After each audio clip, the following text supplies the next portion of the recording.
gives me a lot of pleasure to introduce this speaker. He is Michael Shapiro, Michael H. Shapiro, professor of law at USC. When I asked him for his CV so that I could highlight some of his important professional accomplishments, he said, no, just say I'm a professor of law at USC. That's enough. He is that. He has held the Dorothy Nelson Chair, endowed chair at the law school since 1989. Since 1982. And he has had a stellar professional life. He is the author of several books.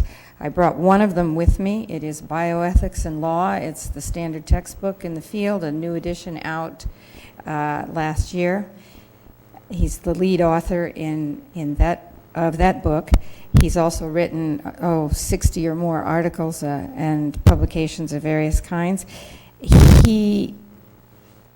But beyond his academic career and his immediate professional accomplishments, he has been actively involved in clinical work. He takes, occasionally the cases of prisoners, and he has worked for them. He's worked at the Western Center for Law and Public Policy. He's a member of the Institutional Review Board for the LA County USC Medical Center and has been since 1989. He has consulted for the federal government on the Genome Project. He has also been actively involved in a number of other public enterprises. Some of you have seen him on TV, I understand. He frequently represents the school, and whenever there's an interesting ethics question that comes up, the media frequently call upon him. I knew him as a professor. I took 2 classes from him, and I'll just say that I was told by Jerry Wiley, who some of you may remember well, that he thought that Mike Shapiro had the highest IQ in the USC law faculty. Now that's a very, very intelligent group. So I think we're going to be honored today with Professor Shapiro's presentation. Thank you. I'm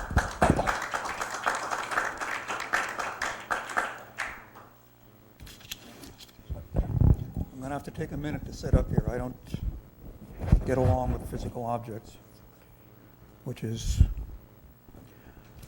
not good because we are living in, after all, what do we have besides physical objects most of the time? I'll get this out of the way. Get set up here without dropping anything. Many people are alive today because I didn't become a surgeon. Now, as I understand it, I am supposed to be talking to physicians, scientists, theologians about law, and I am supposed to be talking to the lawyers who are here about those other topics. We have 6, 8, or 15 different disciplines here, and I'm supposed to talk to all of you. This is not possible. Thanks for the impossible assignment. I appreciate the invitation. I'll return the favor sometime. I'll do what I always do when the impossible strikes, and that is I'll just punt and say what I think is appropriate under the circumstances. Now, first, when I started going over what I was going to say, I always checked the titles. It's like, the sea captain looks in his drawer and says, starboard, this way, port, this. What am I talking about today? There have been a lot of incarnations and developments of the topic that I'm supposed to talk about, and it turns out that when that happens, investigating, doing a little archaeological dig on the topics is very instructive. And I didn't even realize this morning till I saw the latest stuff out there.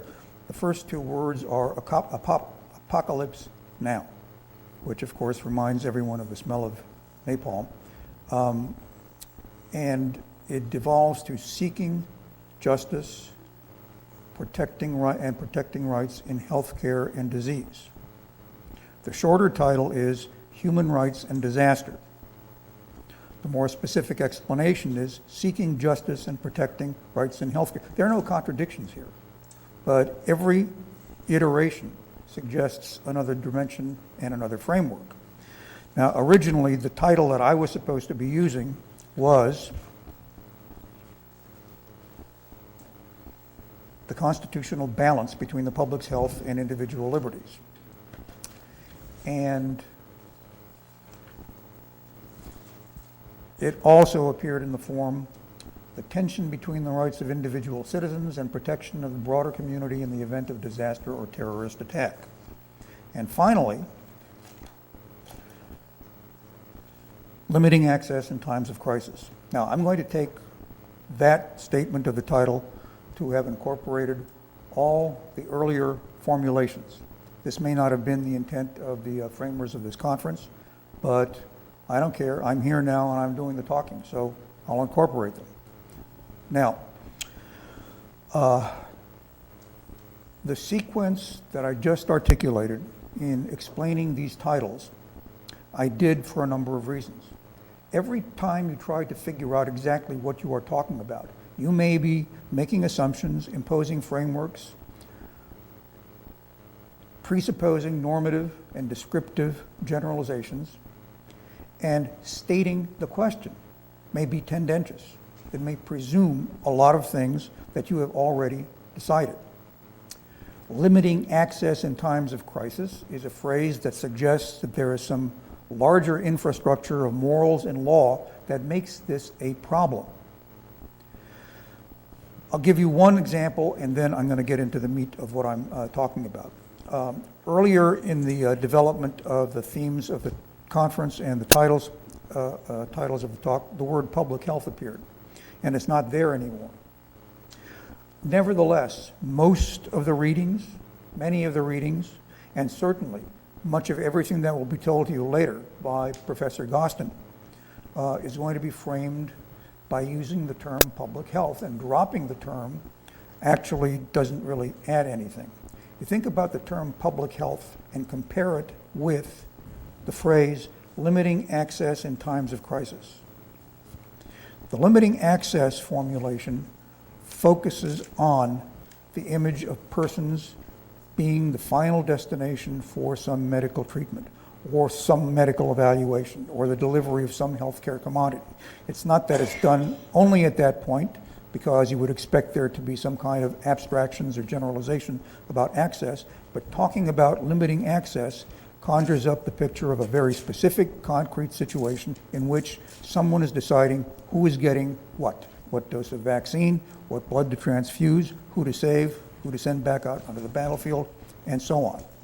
When you start talking about public health, although no one is advising that you stop considering individuals, because if it weren't for individuals, there would be no issue of public health, your focus is shifted to communities, groups, possibly the nation as a whole. And your focus on the concrete individual becomes somewhat attenuated because you're dealing with something that is supposed to affect all individuals. So that's one level, that, or at least several levels, that the concept of public health pushes you up to. There is another aspect to characterizing problems as public health problems, and that's this. We now have a fairly long, if somewhat spotty, history of public health in American constitutional law, and I'll go over that briefly, starting with the Jacobson case in 1905. Public health uses the term health advisedly. If we've got a problem, a social problem of health, who do we look to for assistance? Well, the first people we're going to talk to, probably, first persons we're going to, are physicians. To public healthize something is to invoke the power of the physician. And as you all know, there are all kinds of cultural and legal understandings about the professional dominance of physicians. And indeed, there is, at any given time, always a move, a vector, toward expansion. You've probably all heard of the idea that the concept of disorder expands when new devices and chemicals and drugs are used, come into existence. They are manufactured by pharmaceutical companies. Other discoveries are made. Well, if we had all of these stimulants sitting around, why don't we invent a need for them And thus was born, so the story goes, ADD and ADHD and so on. Now, that's a vast oversimplification. I'm not buying into the critics of those who talk about ADD, but the idea is that you can medicalize certain areas, and when you medicalize them, the rules that you apply, the power structures that you create are fairly distinctive, and they are different from other spheres of professional activity. When you read in the Journal of the American Medical Association or the New England Journal of Medicine that physicians now consider the gun problem to be a public health issue, there's something to be concerned about here. It is quite true that physicians are the ones who are consulted to deal with gunshot wounds. But to say that something is a public health problem conveys to some that it's physicians who should be in charge, but in fact, we are not about to make physicians as such in charge of implementing the Brady Gun Act or getting rid of it or interpreting the Second Amendment. Now, that's just to illustrate why titles, concepts, and abstractions carry with them an immense baggage of normative and empirical considerations, and you have to be very careful when you start throwing the terms around. Now, that's all I'm going to say about that process of excavating the titles and the terms in them. What I'm going to do at this point is to consider the concept of individual liberties, individual rights, the concept of equality in public health care disasters. I'll assume we have some reasonably clear meaning of public health disasters. It will require me to make a number of points that are quite abstract, and then to continue with an analysis of the U.S. Constitution to see what it has to say about these matters of rights, community obligations, and distributional issues. Now, I'm going to spend a certain amount of time on abstractions here. I know they are no stranger, abstractions are not exactly strangers in academic settings, but I'm going to pay particular attention to some of them because I don't think we can understand what is presented to us on a daily basis with what we read in the newspapers, what we see in the medical journals, and what we see from time to time when natural events occur, natural disasters occur, and we all have seen what has happened when bioterrorism occurs. You cannot really adequately grasp what is going on unless you know the conceptual infrastructure and the legal infrastructure that is involved. And so I'm going to take several terms that I've heard used, that I've seen distributed in these materials, that I've heard so far during the conference, and that people generally use. First, one of the abstract themes that I am supposed to address, and I will address, and I'm doing it right now, is the idea that there is a major discontinuity between what happens during ordinary times. The delivery of health care in ordinary times, of course, doesn't foreclose emergencies. Everybody's been to an ER, and I'm not saying that it's just everything is just calm and simple in form.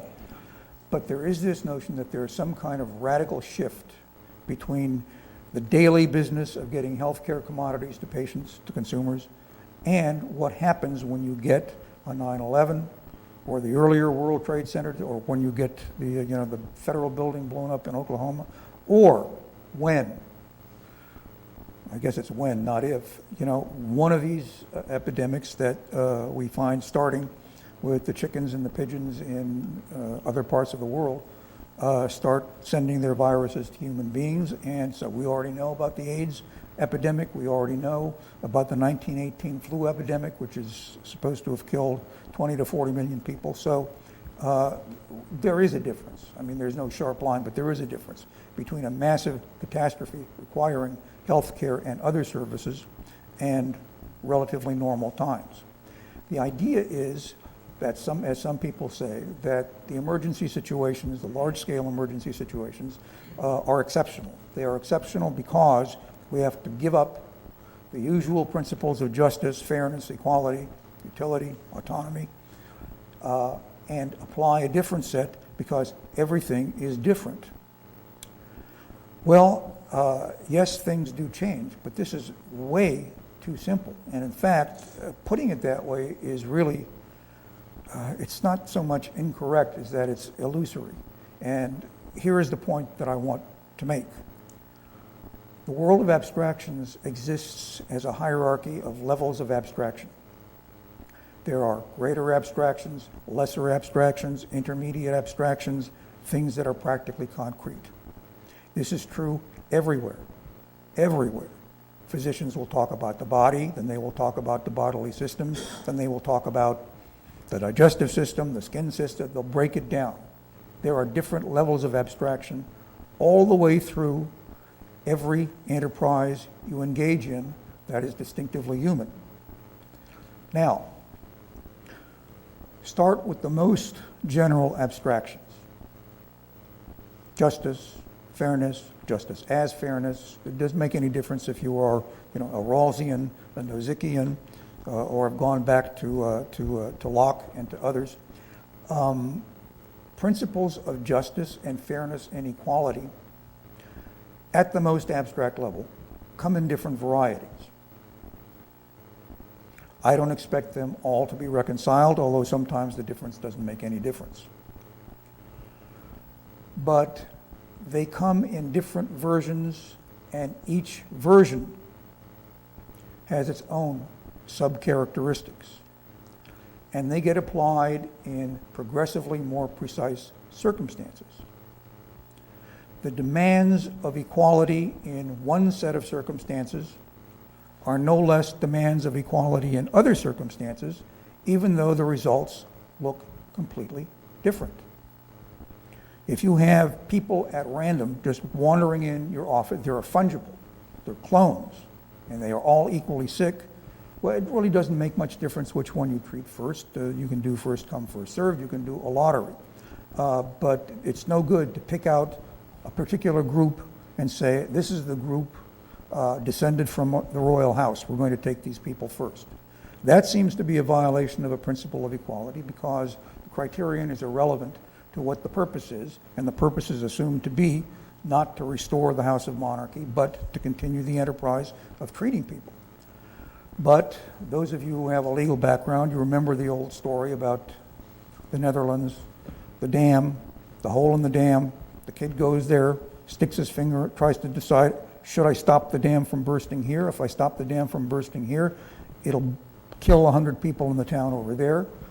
But by putting my fist here, I'm protecting 1,000 people. What is it to be treated equally in that circumstance? Do the people who drown over there, are they being treated unequally? Well, in the thin sense that something happens to them that doesn't happen to these people, sure, they die, these people don't. But whether or not something violates the principle of equality depends upon whether or not what is done or not done to them, properly reflects relevant differences. Now, you can argue about whether or not those differences are relevant. One of my philosophy classmates from years ago at UCLA, John Torek, wrote a famous article called "The Numbers Don't Count," and his argument was, it doesn't make any difference. 1,000 deaths isn't any worse than one death. It's just the same thing over and over and over again. Most people haven't bought into that, although no one has quite refuted it. People noticed Torek when he and I were graduate students because he was always doing stuff like that. He'd say things that are kind of goofy, and you couldn't quite refute them. In any event, no principle of equality is violated, or so I would argue, in the scenario that I just came up with. And you can construct other scenarios about justice and fairness. So, here's a quotation from Professor Eckweiler in this book edited by Jonathan Moreno, In the Wake of Terror. She says, emergency health workers embrace different distributive principles depending on available resources and the level of catastrophe. Well, yes and no. I mean, it's not that what she said was false, it's what she said was incomplete. That is not the most illuminating way to put it. The more illuminating way to put it is, assuming there is no utter and complete breakdown of human decision-making, and that's always a risk in this area. You know, we can plan and do whatever we want to, and things may break down disastrously. In any event, the point to make here about the levels of abstraction are that there is something invariant that continues through all of the iterations and increasing specifications and variations in the scene. You are still trying to do justice, but situations change. Now, it is important to avoid extremes here. You know, there is, historically, there's this body of literature variously called situation ethics, which is condemned by some and endorsed by others. Very poor choice of words, because it suggests that all you have to do is look at the situation. You know, this is sometimes what legal pragmatists and other pragmatists do, and you know, there is no such thing. There is no such thing. You can't just look at the situation. When you look at something, you're seeing things through the frameworks, perceptual, cognitive, any other frameworks you have. If a newborn baby looks out here, they no doubt will get sense data, but they're not going to see chairs, they're not going to see people, they're not even going to understand that these things waving in front of, you know, her face are her own hands. So all situation ethics situations involve the invocation of, however you organize these, it's okay, standards, principles, rules, even maxims. Holmes, Oliver Wendell Jr., probably the most famous justice in American constitutional history, said generalizations do not decide concrete cases. But of course, concretions don't decide concrete cases either. You need them both. You need the general premises, you need the specifics.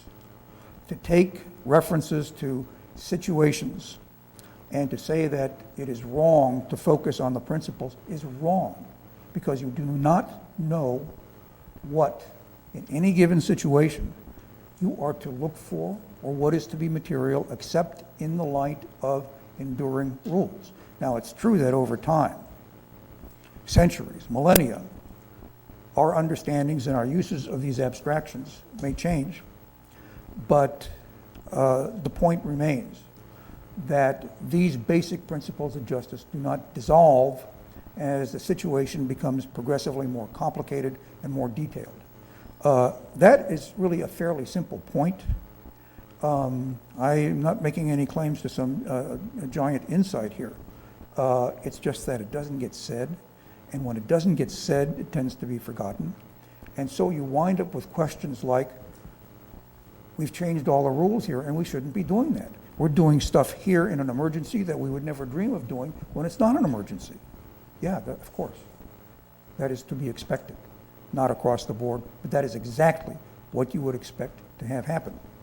Now, there are several particular generalizations that I want to review briefly, and this is the purpose of this is to clarify the discussion. In this field, public health, individual rights, rights of access, limiting of access, there are a number of distinctions that are paired as oppositions. Individual liberty versus the safety of the community, and the use of coercion as a way of assuring that focusing on the individual does not excessively on the individual does not badly affect the community. Now, this is an opposition of sorts, but it is not a complete opposition by any means. The community that we have is a community of free persons. This is a republic. What they say in other places, I don't know. I basically don't go to other places. I waited and waited and waited to travel, and then I got married and I couldn't go anywhere. And now I'm divorced and I can't go anywhere because I got 2 kids, young ones, one of them who lives with me actually. So, I don't know what to tell you. I'm not going to do a global comparison here. But there is no necessary conflict in any given case between the demands of individual liberty and the good of the community. It may be, first of all, if you have adequate supplies, there is no conflict. If there are scarce supplies, yes, you do have to talk about the needs of the one against the many, but this does not mean that what you do or do not do with respect to individuals is going to diminish the community by diverting resources, because to divert resources is only one thing you're doing. Another thing that you are doing is protecting a community value. Communities have values, and those communities include in their values the values of individual liberty. I'm not saying it's just a false opposition. It's not a false opposition. Sometimes there are genuine conflicts, but you really can't go around talking loosely about the individual versus the community. And people say, some people give into extravagant sayings like, we've got to stop thinking about individual rights and think about the community. No, we don't got to stop thinking about individual rights. We make a big mistake not thinking about individual rights. It doesn't mean that individual preferences never give way. It just means that when you consider whether they ought to give way, you don't believe something silly like individual rights count for zero in this circumstance and everything else outweighs it. That's just confused. Now, there is another concept, I'll discuss that, and then I'll start talking about the constitutional law of rights and access in emergencies. It's the concept of a right. Everybody has heard of rights. Everybody has read about them. Despite all this, people still say things about rights that are very confusing and misleading. If you speak to certain persons who are opposed, say, to the Model Public Health Act that was prepared by various groups, including Dr. Gostin's groups, you hear statements like, this proposed regime is no good because it invades a person's right not to be vaccinated, isolated, quarantined. The thought being that if you have a right, well, you have a right. I mean, what does it mean to say you have a right? If they can make you do something, you don't have a right, right? This is a conception of rights that is not bizarre, but it is an absolute. Assuming you get the proper characterization, it's an absolute. There are a very small number of rights that we could fairly say are absolute, although technically not in form. During the first 2 trimesters, a woman has an absolute right to have an abortion for whatever reason she wants. It's true, she may have to go to a clinic. It's true, she may have to wait 24 hours. And there are a lot of people who are very upset about this, not me. But the basic decision is still hers, absolutely. And under certain circumstances, it is almost inconceivable to think of what compelling interest the government would have in shutting someone up.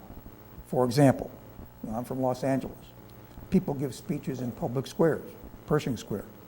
If I wanted to go down there and talk about Jane Austen, and some cop came up to me and said, don't you know, there is a new law in the state of California that says you're not allowed to talk about Jane Austen. Oh, okay, I'll win. I mean, assuming I don't step down, if I step down and go away, nothing will happen. I don't do stuff like that. I don't react well to being given orders. I've had more interactions of unpleasant sorts with law enforcement officers probably than any of you altogether in this room, and just talking about it and thinking about it now is making me angry. Now, I am. I've got a 500 batting average at airports, at least half the time that I go there, whether it's to fly or to pick up people. I just get into it with They think that they can do anything or say anything and issue any order just because they're wearing these. Look, I got to stop this. But, I use profanity. I don't want to use it here. There's some effect that ought to have on me by being in these halls. In any event, that is not the way to talk about rights. You can if you want to. You can make up a perfect coherent system. But that's not the way rights are fashioned in American law, including American constitutional law. And I don't think that's the way rights are addressed in most of the philosophical and political literature. Here is the point. I'll give you an example.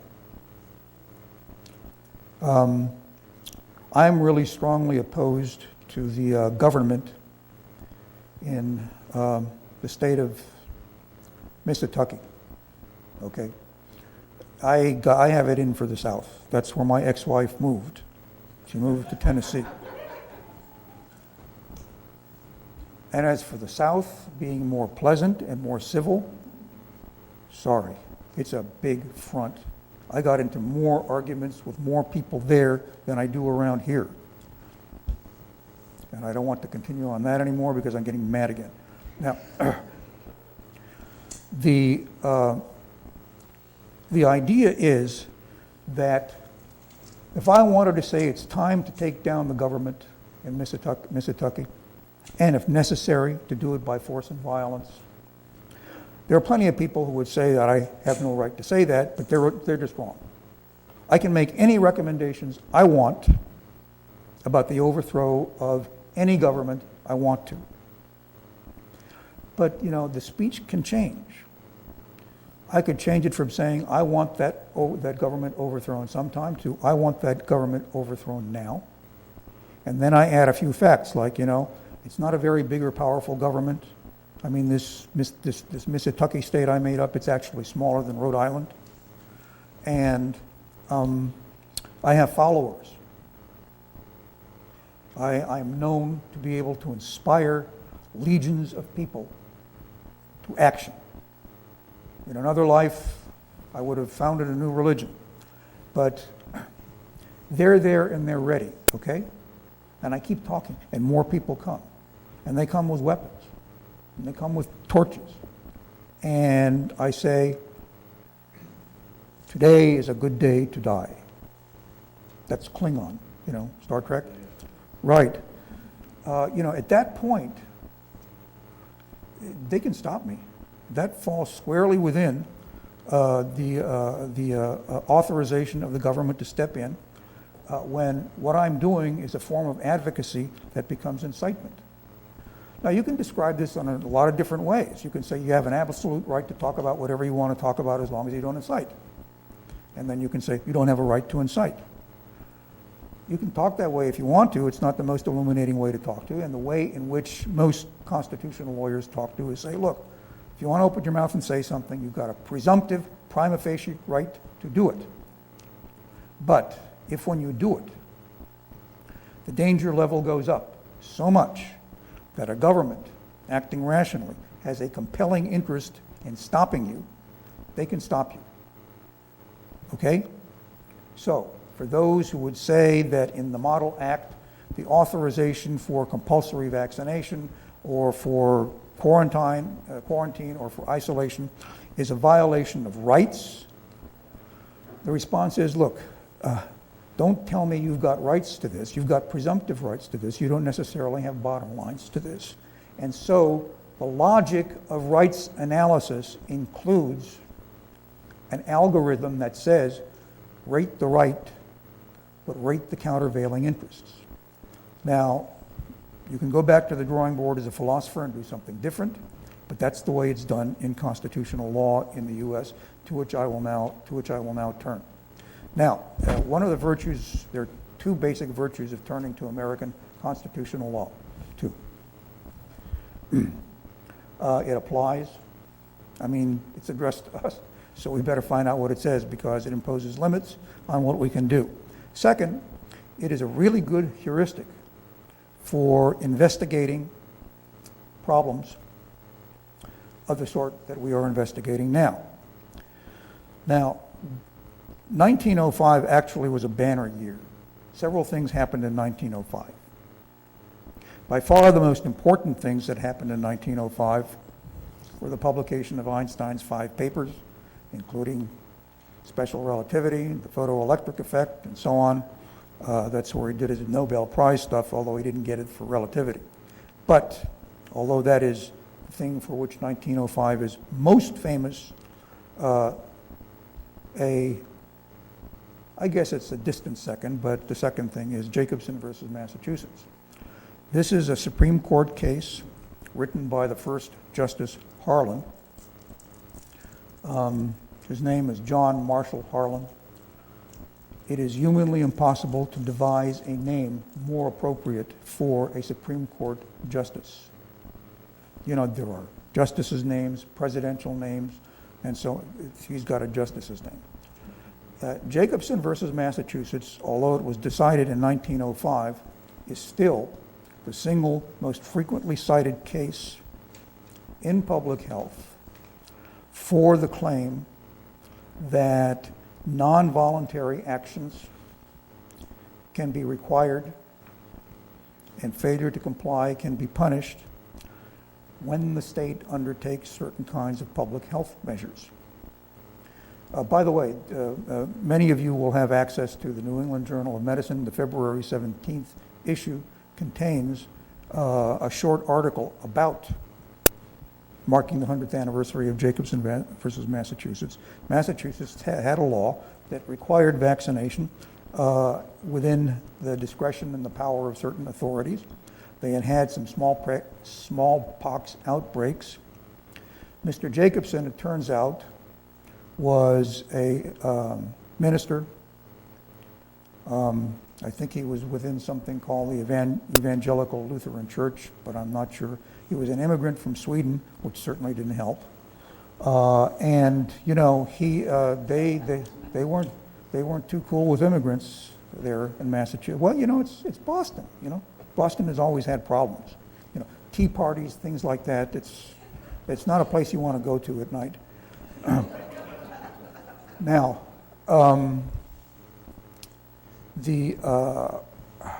he refused. He got all the way up to the Supreme Court. Technically, what went up before the Supreme Court was this. When he refused, he was prosecuted, he was convicted, and he was fined $5. Yeah, that sounds silly, but of course those are $1905. Those of you who are, quick with, finance and stuff could probably tell us what it is in today's dollars. I wouldn't even venture a guess, but it's a much bigger hit than $5, especially if you are an impoverished Swedish clergyman, not real popular with anybody in Boston except maybe his own congregation. Now, interestingly, he was never vaccinated, as far as we can tell. He thought that vaccination was horrible, slimy, and it's also important to note for present purposes that people who don't want to get vaccinated, some of it is religiously based, some of it is religiously based and probably mistakenly based within their own religion. But, that you're not going to be able to argue with them. I mean, I've read all those passages in the Bible about blood, and I don't see that they prohibit blood transfusions. But, the single group that is most responsible for what I consider to be good Supreme Court decisions in the field of civil liberties, free exercise, they come from the Jehovah's Witnesses. I love them. I had a secretary who left for law school, went to law school, and later she converted. She became a Jehovah's Witness. So she's out there now in Canada. And here, how you characterize what she does, I don't know. Helping people to be allowed to die without fuss by keeping them from getting blood transfusions, I don't know. I mean, the day the artificial blood gets here, the sooner it does, the better. Now, the idea in presenting the Jacobson case is to note that there is a range of kinds of government activities that are going to be expected or called upon during public health crises and emergencies from whatever source. First of all, there's the question of voluntarism. Most of the critics of Professor Gostin's Model Act have said you should rely on voluntarism. Americans historically do not like to be told what to do. There has been opposition to vaccination forever, and it's not solely religious. There are actually medical reasons for declining vaccinations in some cases.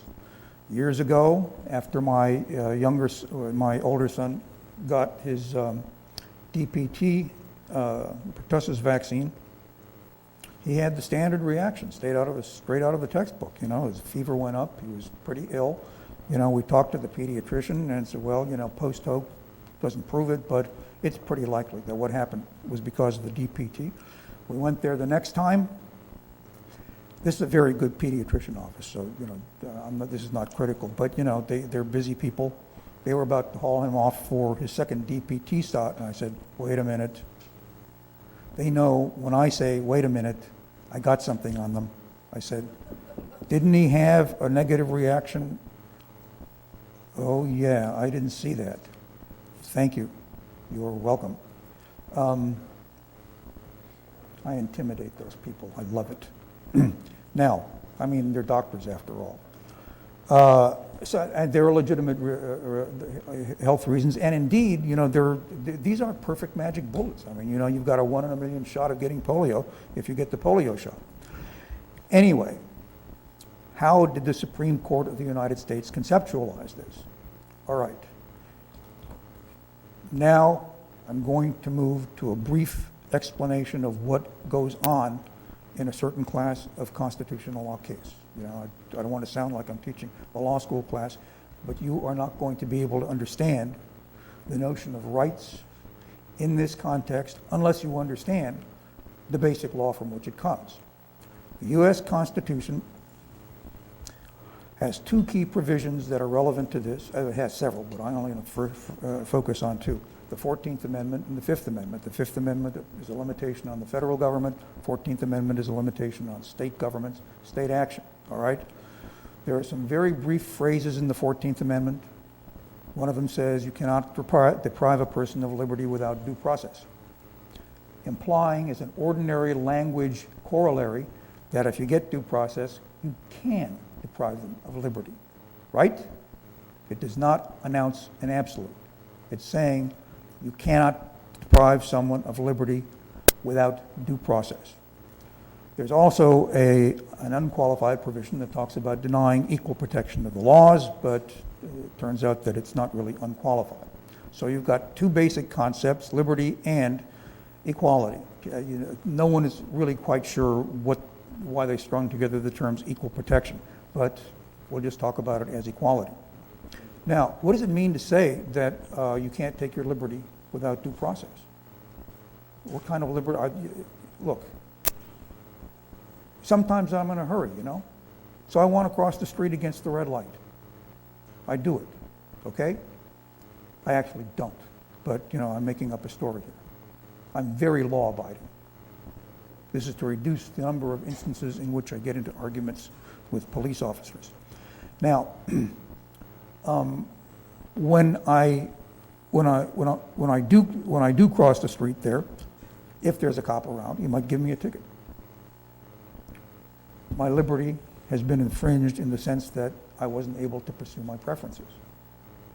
If I went into a court and said I have a fundamental liberty interest in crossing the street anytime I feel like it, signal or no, not only would I lose the case, I mean, if it came before me and I were the judge, I would say not only do you not have a case, you are wasting everybody's time, get out of the courtroom or I'll hit you. I mean, you know, it's frivolous. It's just stupid. Now, there is no glossary in the Constitution. What does liberty mean? Anything you want? Well, it could mean the stuff that was in the other part of the Constitution, the Bill of Rights about speech, free exercise, and so on, but the court said, nah, you know, there's no literal incorporation, but, you know, it could be that liberty protects those things too. Look, we cannot have an interpretation of liberty that means that you can do whatever you want, anytime you want to. That's clear. It also cannot be the case that every time government acts, it is to be presumed to be acting for a good reason, and so it will overcome your claim of liberty every time because there will be due process, an appropriate public purpose for doing it. You know, in the one situation, government can't do anything and you can do anything you want. In the other situation, government can do anything and you can't do anything you want. This is impossible. There are a lot of impossible tasks. You know, you can stare at liberty and try to figure out what it means until you're blue in the face and it is not self-defining, but it can't be vacuous. And so we have now had decades, centuries of people trying to figure out what the hierarchical structure of liberty is so that we can find out which kinds of rights are so important that the government has a heavy burden of justification in burdening them. That is, taking a presumptive right, investigating the government interests, and saying at the end, okay, you win or you lose, the presumption is gone. You cannot exercise that general right in these circumstances, and if you want to write it down as saying in circumstances X, Y, and Z, you do not have a right to do so and so, that's fine. That's another way of writing down the bottom line. Now, here we've got somebody who is saying what? How do you characterize your right? Whenever you walk into a court complaining about a constitutional violation, you have to explain what right you're claiming, okay? Now, Mr. Nudo, he complained that his right as a parent and his child's right, which he was invoking, is infringed because of having to say, under God, in the Pledge of Allegiance. That's the concept of the right that he's using. If it is a fair characterization, it places a heavy burden upon the government, and the government may or may not succeed in carrying the burden.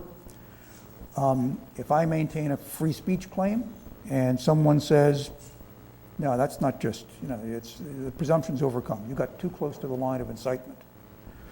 That's how it goes when you argue for a specially protected right. They are called either fundamental rights or fundamental liberty interests, and there is no one on the court, including Thomas, Scalia, and Rehnquist, who will disagree with the proposition that the Liberty Clause does protect some rights that are not specifically mentioned because it's got to, because that's the only thing there that's in the 14th Amendment. There's a lot of stuff in the Constitution that is very hard to parse.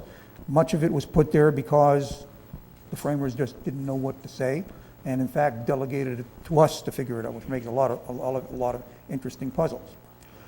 So the Jacobson court basically said this. Here's this guy, and he's complaining about interference with his body. As a matter of fact,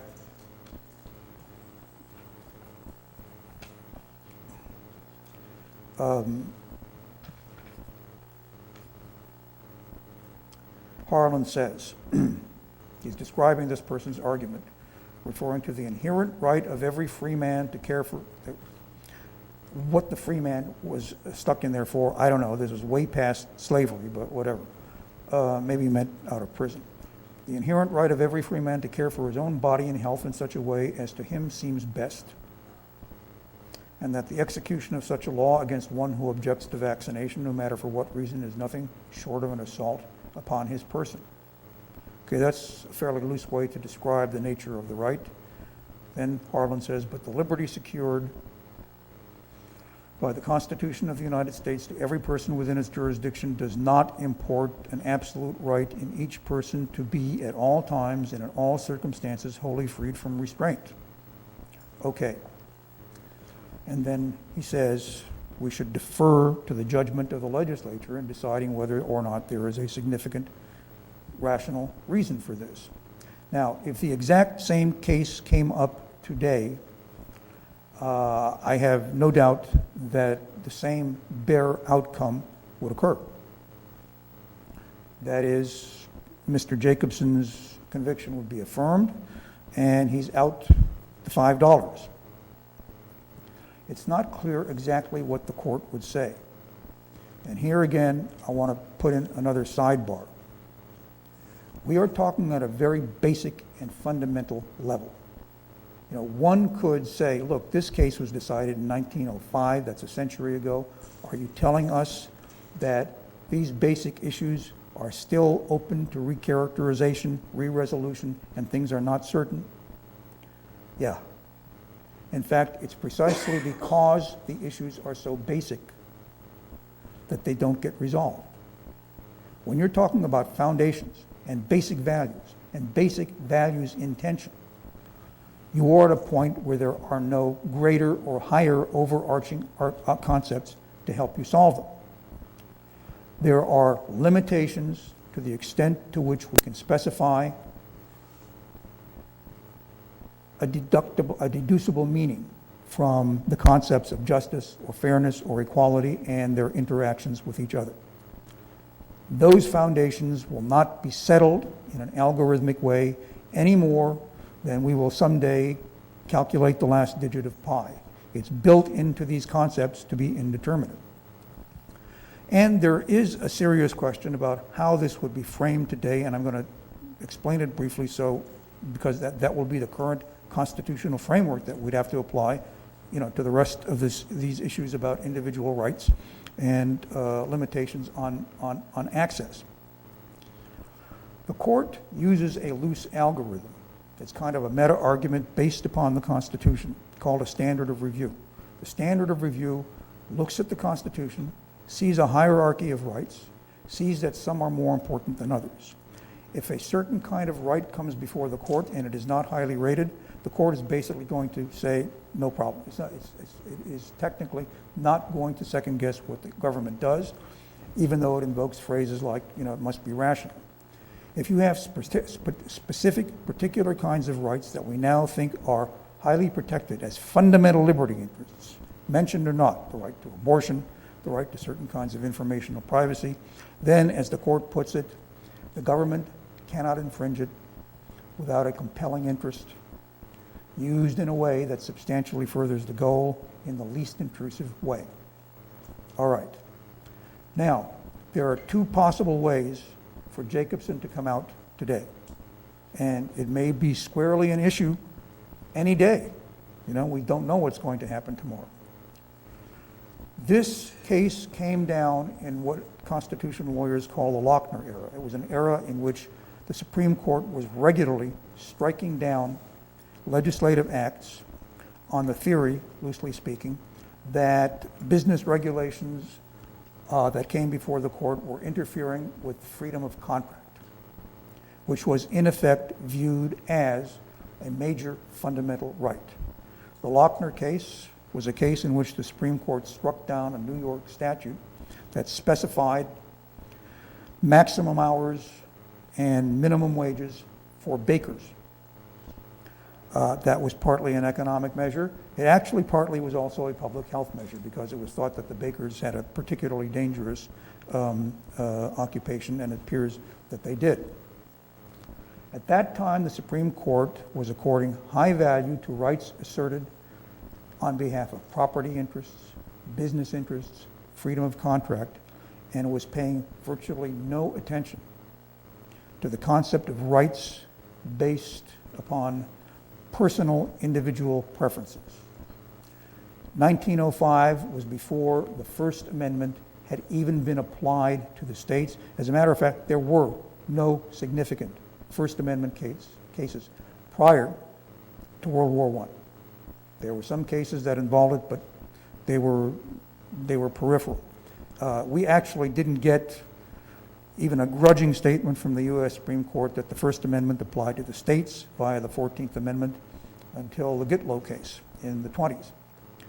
Now, things have flipped around now. If you want to go to court complaining that you're not free to enter into a contract with your work people to pay them less than the minimum wage, same thing is going to happen. If you invoke a constitutional right, the court will say, you lose. We haven't been doing this for 60 years. It's not a fundamental right. It's just a plain old ordinary garden variety right. And if the state wants to qualify it, the state can qualify it. Get out of my courtroom. You are wasting my time. Now, this case could come up in a different way. This isn't about business, or at least not straightforward. This is about interference with your body. And in the century that has transpired since Jacobson, there have been a lot of developments, both technologically and legally conceptually. A number of years ago, for example, the U.S. Supreme Court said that a person has a fundamental liberty interest in refusing unwanted administration of antipsychotic drugs. The claimant was brought by a prisoner, and he ultimately lost. He was forced to submit to the drugs, but the court said this is an important right. The reason it is more easily qualified here than elsewhere is because you are in prison, and in prison we require just a legitimate reason to promote legitimate penological interests, and you don't need a judicial hearing. Okay, it's kind of wimpy protection for what is a fundamental right, but it still got labeled a right. There was a case involving an extremely retarded person who was always getting beaten up in the institution that he was in. And the reason he was getting beaten up is because he tried to beat up other people. Okay? Strong believer in self-defense. His mother said, okay, the reason he's getting beaten all the time is because he's beating up on them. We want some kind of treatment for him. Okay? Now, there wasn't much kind of treatment for him. But she brought a claim that said his right to personal security is a fundamental liberty interest, strongly protected, and the court agreed. Now, that happened to be a case in which the court, the Lord giveth, the Lord taketh away. They gave a fundamental right, but the court installed a standard of review that required almost complete deference to professional judgment. It's really a goofy case. What it demonstrates is there are lots of ways to characterize important rights, but that doesn't always get you where you want to go, because you get goofy cases, you get breakdowns, you get judges doing dumb things. I will never understand that case. Anyway, what would happen here? He might say something like, I have a fundamental liberty interest in controlling the integrity of my body. That's not exactly what explains the abortion cases, but it's got something to do with it. This guy, if he hadn't made any changes in his mentality, he would say something like, look, in this context, this public health context where the breach of your bodily integrity has to do with making you safe against disease, that's not a fundamental liberty interest. It is not on our radar screen. It is not the kind of thing that we are going to presume unconstitutional. That's pretty much the same thing that the court after the Lochner era said about the right to freedom of contract. It was saying, look, Lochner is dead. We're not going to do this anymore. Maybe you have a presumptive right to contract, but it is not impaired when the state says, when you hire your workers, you got to pay them no less than this and work them no longer than that, and you have to have plenty of bathrooms, and so on.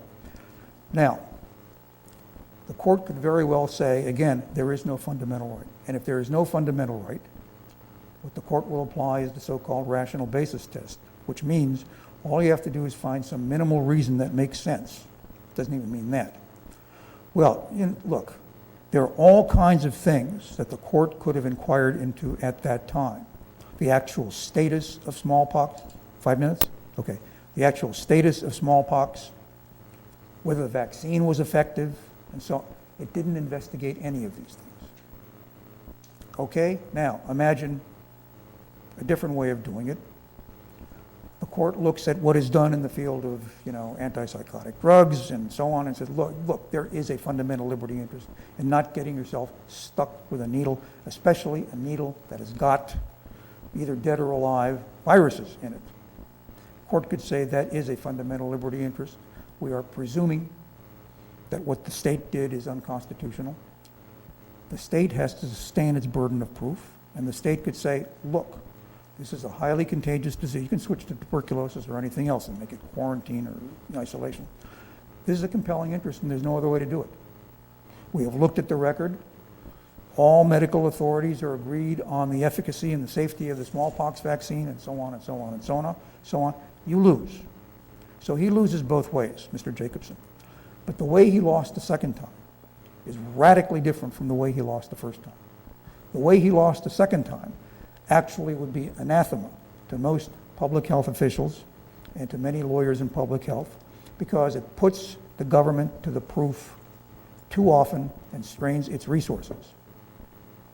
I think most commentators would think that the court would pretty much just clean up the argument structure here and say something like, look, this kind of right to resist minor intrusions in the body are de minimis. You know, it's not like they're chopping your hand off. It's not like the government is making you continue your pregnancy to term. It's just a needle stick. Now, I can't guarantee, I've stopped trying to predict what the court would say, but that's why this case is relevant even now. Now, I will finish up in the next 2 minutes, and I'll just do some wrap-up stuff. I was going to say more about the Model Act and about coercion and liberty, and I don't have time to do anything. Oh yeah, access. Earlier this morning, we heard a talk about healthcare rights. What kind of rights are these? They are not constitutional rights. The American Constitution does not create positive rights or affirmative rights or welfare rights like a lot of international documents. There is no right to assistance. There is no right to welfare. Every single right, basic right, protected by the U.S. Constitution is a non-interference right. That means if you want to do something that's protected, you can do it, and others are not supposed to interfere with you. You want to get up and talk about Jane Austen? They can't stop you. If you want to get up and talk about Jane Austen on TV, you're not guaranteed access. You want to get on TV, you got to pay. You can't pay, too bad. That's part of the problem with all the election law stuff, because most people can't afford TV spots. So the universal right to health care, which a lot of the papers here suggest is heavily implicated with the specifics of public health disasters, is something that is a matter of moral analysis, public policy, and the actions of the state governments and the federal government to the extent that it can sustain its powers under the Commerce Clause and the spending and other clauses. Now, the last thing that I wanted to say is this. One of the examples that was out that's floating around here is the Parkchester example based on the sinking of the Dorchester. Well, I took a look at a book written by Dan Kurtzman, a journalist, on the Dorchester. And it's really pretty good at setting out, the who gets what, who decides, who lives, who dies, and so on. A lot of those people, maybe even most of those people, for all I know, all of those people could have been saved, but for a really dumb, stupid allocation decision. They got torpedoed off the coast of Greenland, which I don't remember the circumstances, the Americans were occupying in some way. When the Dorchester was sunk, there were several Coast Guard cutters around. They could have picked up a lot of these people. The guy who was in charge of all the cutters ordered all the Coast Guard boats not to pick up survivors, but to hunt for the submarine in case that submarine was going to strike again. Which makes perfect sense if what you have is a whole fleet of battleships with thousands of soldiers at risk. But all I had was a couple of other boats, and to find the submarine would, if anything, have saved fewer lives than the people who are drowning. That's an allocation decision. There was a shortage of services. There was a shortage of rescue services. The rescue services had been allocated to search for a different rescue enterprise, not well taken.